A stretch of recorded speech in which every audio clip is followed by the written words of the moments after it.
क्यों? अब हम शुरू करते हैं अपनी कविता।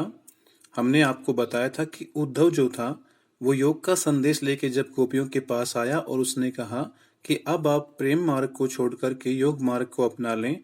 तो यह बात सुनकर के गोपियों ने क्या कहा वो देखिए।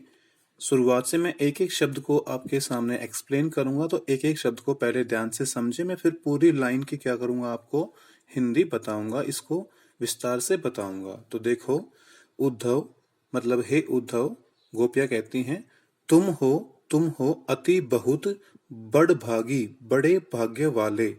बड़ होता है बड़ी, बड़े, भागी होता है भाग्य वाले। कि हे उद्धव, तुम बहुत बड़े भाग्य वाले हो। क्यों?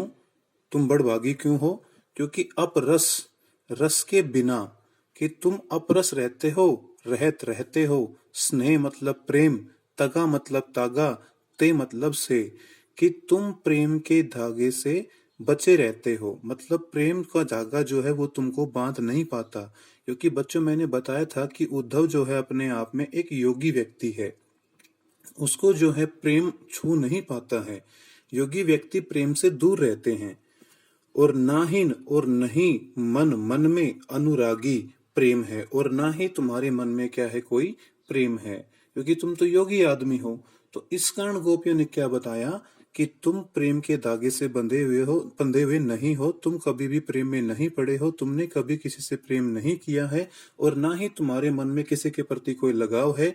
इस कारण तुम बड़े भाग्यवान हो। क्यों? क्योंकि अगर तुम्हारे मन में प्रेम होता तो तुम जान पाते आज हम किस पीड़ा को भोग रही हैं। इस कारण तुम बड़े भाग्यशाली हो, क्योंकि तुम उस पीड़ा से बच गए जो किसी विरह सहन करने वाले को झेलनी पड़ती है। तो बच्चों, बड़भागी बता करके गोपियों ने अप्रत्यक्ष रूप से उसके ऊपर क्या किया, कमेंट किया, उसके ऊपर कटाक्ष किया, टिप्पणी की कि तू तो अपने आप में बहुत बड़ा दुर्भाग्यशाली व्यक्ति है कि कृष्ण के पास रहते हुए भी क्या हुआ कि तू उसके प्रेम को नहीं समझ सका, नहीं भोग पाया। तो कुल मिला के तुझसे बड़ा दुर्भाग्यशाली व्यक्ति तो कोई हो ही नहीं सकता। तो तेरी हालत कैसी है? अगली लाइन में कहती है, पुर इन।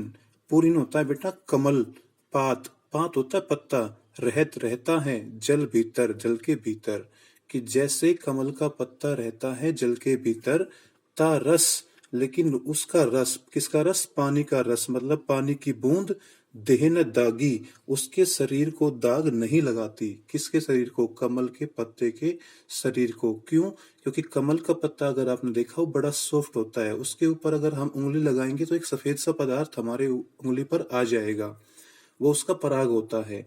तो कभी पानी उसके ऊपर ठहरता नहीं है। अगर कोई बूंद उसके ऊपर पड़ भी गई तो वो इतना सॉफ्ट होता है कि वो उस पर से फिसल जाएगी और नीचे गिर जाएगी।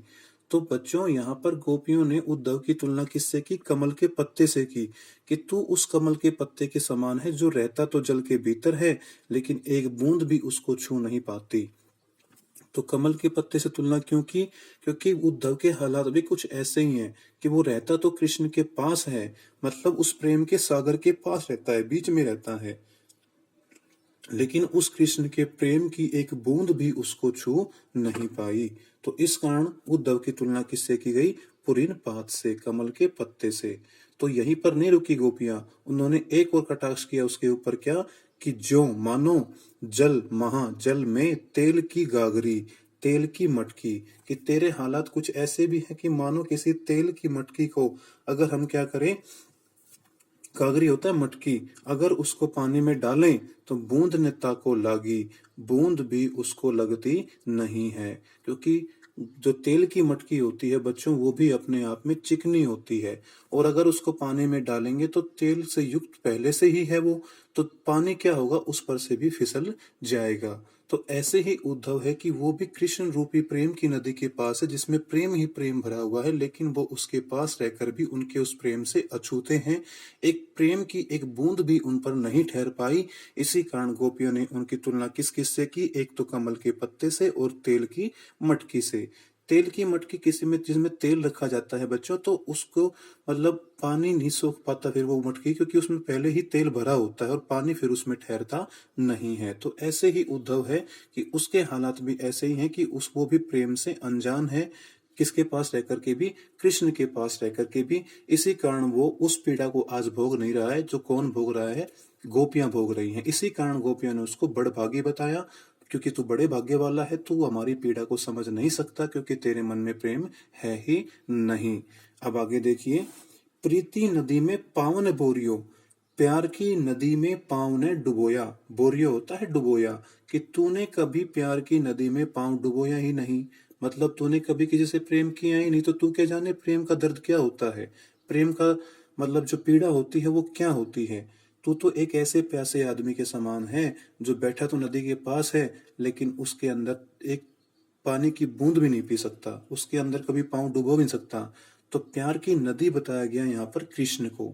कुल मिला के रूपक अलंकार देखिए, प्यार की नदी, तो वो किसको बताया? कृष्ण को, कि उसके पास तूने कभी प्रेम देखा ही नहीं, तो उसमें प्यार की नदी में तूने कभी पांव डुबोया ही नहीं, इसलिए दृष्टि तेरी नजर न नहीं रूप पराकी, कि हमारे प्रेम के रूप को नहीं पहचान सकती, इसलिए तेरी नजर हमारे प्रेम को देख नहीं सकती। अगर हमारे प्रेम को देख पाती तो तू कभी भी आकर के हमको ये समाचार नहीं सुनाता कि कृष्ण अब आने वाले नहीं है। क्योंकि और तूने अगर ये समाचार हमको सुनाया तो क्यों सुनाया? क्योंकि तूने कभी प्यार की नदी में पांव डुबोया ही नहीं, अर्थात तूने कभी प्रेम किया ही नहीं। तो आगे कहती हैं, सूरदास, हे सूरदास जी, अबला हम भोरी, हम तो क्या है? भोली भाली अबलाएं हैं, नारियां हैं। अबला क्या होता है? नारी, और भोरी होता है भोली। और सूरदास शब्द का प्रयोग क्यों हुआ? क्योंकि आपने देखा होगा कवि लोग क्या करते हैं, हर कविता के पैरे के अंदर अपना नाम डाल देते हैं।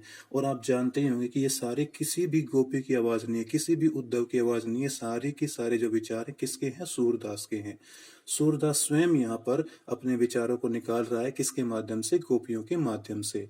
तो कहते हैं कि अबला हम बोरी, अब वो गोपियों के माध्यम से कह रही, कुल मिला के गोपियां यहाँ पर कह रही कि हम तो भोली भाली क्या है? नारियां हैं, हमको तो कैसे भी भुलका लो।